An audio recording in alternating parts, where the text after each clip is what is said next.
What I thought was gone had returned. It was true, I was sick again. Oh, no, no. The infection that I thought that I fought off was back, and this time with a vengeance. I was in pain, panicked, not sure what to do from here. Thought maybe I could have another night's sleep and maybe I'd wake up and it'd be gone like that miracle that happened before. But the pain was intense. I had to down some painkillers just to stop it, just so I could rest myself. And after sleeping through the night and waking up, my fears remained. I began to panic more, as I wasn't sure what was going to happen. I mean, I'm not dumb. I know when you get infected like this in an apocalypse like this, you turn into one of them. One of the walkers. One of the creatures I'd fought against, that I've killed a number of times. I would be one of them. As hard as this was to swallow, I decided to take advantage of this moment, and instead of wallowing in my sorrow and pain, I took a chance and decided to do some exploring outside of town. After all, we'd been confined here for the better part of a month. It was time to see what laid beyond. But as far as the walkers go, I wanted to see if things had dwindled down, or rather died down. Maybe find some survivors or something. Some kind of hope. I began to make my way down the highway outside of Rosewood, where I would be met with unlimited walkers. Their numbers seemed to not cease. They were everywhere, all over the road. Couldn't imagine what the cities would be like, or other towns, but I continued on. I began to reminisce about times before, passing billboards after billboards, but then I was met with severe sorrow after seeing all the vehicles burnt to a crisp, and the undead inhabitants roaming around them. It didn't take long for my sickness to kick in. I began to become queasy, tired, still in a lot of pain, but this wouldn't deter me from continuing on my adventure and trying to find what else was out there before inevitably coming to my end. I drove and drove down the highway until I came to the first road I could peel off on. I'd never been this far east before, even before the apocalypse, so I was curious what was out here. From the looks of it, more walkers, more undead, everywhere. I discovered what looked like to be another car depot, same one we had in Rosewood. This would be an excellent place if I was a mechanic in the apocalypse to work on the number of vehicles we would find in this world. But however, that isn't the case. I continued on down this road and found what looked like to be a warehouse of sorts, or an office, school maybe? I wasn't sure. There's too many walkers around to go exploring, and I was running out of time. As I left this peel-off area, which didn't lead to a town, I ended up passing a diner as well, another place where we could scavenge for food, if that was important right now. With nothing too interesting discovered yet, I decided to continue on, down the highway. Thoughts came into my head, began to overthink about what was going to happen to me. I began to think about Rick and his family, their final moments, even my father, wherever he may be, up north, whether he made it or not. All this overthinking got me carried away, and I wasn't watching my speed. I didn't cut the turn fast enough for the light pole. This did significant damage to the truck. I tried to start her up over and over again. I got it to move a little bit in reverse, but it wasn't enough. We were going to have to continue on foot from here, which was unfortunate because, well, we were in the middle of nowhere, and I didn't exactly know what was out east. Regardless of the unknown, we trekked forward, keeping in mind that we really just didn't have enough time to think about these things. I did think about maybe we could find a vehicle, maybe something to get us from point A to B. I came to what looked like a highway intersection, and there were trashed cars everywhere, cars that had been set ablaze. I wondered what had happened here, if this was all a sudden thing or this happened over time, if a horde took out all these people. I began trying to get into the vehicles that weren't burnt to a crisp, but every vehicle I tried to get into, it was no luck. There were no keys to be found, nor walkers to steal keys from. With another loss to add to the docket, I decided to head on north of this intersection. Maybe if I was lucky, I'd come across a town that could be worth discovering.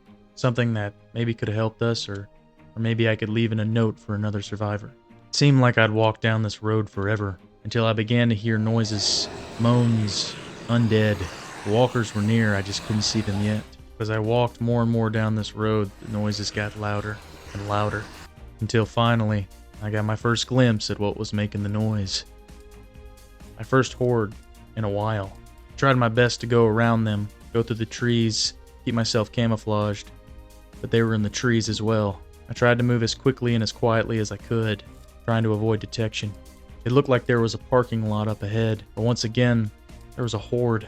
The walkers were everywhere, and my earlier thought was maybe they would have dwindled down by now, it being a month and all. But that was not the case. I tried my best to loop around them, trying to be quiet, but at this point, it didn't matter. They'd all seen me. There was no hiding now. It was time to get a move on. I ran to what looked like a gas station. Maybe I could get inside, get some snacks for the road, for my final hours of this hell. Maybe I could find some cigarettes or something to ease this pain and these overthinking thoughts. I went to the bathroom after grabbing a few snacks, get a drink of water, quench my thirst. I was getting severely thirsty. The infection was taking its toll. Couldn't stay at the station for too long. The walkers were already trying to break in.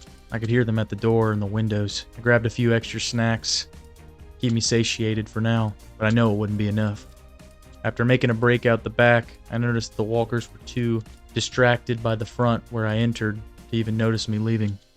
I took this as an advantage, if you could call it that. I was dead anyway. I continued on my search around this area. There were a number of roads leading off different ways, but there was nothing really substantial around. But after seeing this fire chief's vehicle, I thought maybe there'd be a fire station in town. I found myself in another parking lot, searching vehicles, trying to find a key for one of them, so I could continue on my adventure. But alas, no luck. I had found myself in what looked to be a trailer park. Nice and trashy neighborhood to live out your last days in an apocalyptic sense. But I thought maybe these residents would have some guns. Hopping inside, I was greeted rather quickly by one of the homeowners that I quickly dispatched of. Regardless of my infected state, I still had to be careful. I didn't want to get munched right away. After searching this trailer through and through, besides finding a few canned goods, I didn't really find anything else of use. And after trying to leave the way I came in, I know my stay was unwelcomed. Avoiding the undead, I began to think to myself, we had survived here for so long. We've done a lot more than what I think other people could. We've seen a lot, experienced a lot, we've learned a lot. I thought about what I could have done differently to avoid this infection. I began even thinking about family members that I hadn't thought about until now. People that didn't much care for me, but I thought about them. I thought about friends that I had made over the years in this county, where they were, if they were alive. I guess it didn't much matter anymore. It's funny how when things go wrong, you begin to think about the important things. It puts things into perspective. Your mistakes. But regardless of my mistakes, and me not surviving longer than a month, I've had a good time so far. Killed a lot of deadheads. I've eaten a lot of junk food, and I built a better house than I ever could have dreamed. Granted, it was fortified and in an apocalyptic sense, prepper deal, but it was mine, and I was proud of that. I tried to remember the good things, the important things like that. It had seemed that I'd made it to some kind of neighborhood with these small cottages surrounding. There was some sort of town here. This might have been a good place to set up, maybe, if there weren't so many hordes around, which I was still blown away by. I discovered a storage facility and a warehouse that may have housed construction equipment. Definitely could have helped us in our homemaking.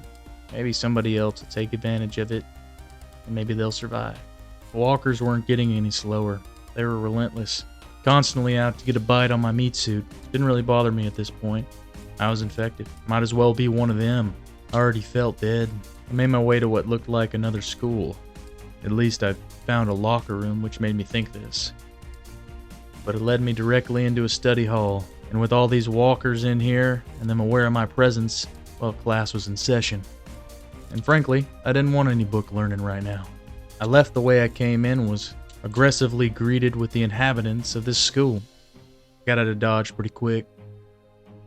I advanced on into another parking lot, and a sign stuck out to me. Acorn Plaza. I guess that's one of the areas we were in right now.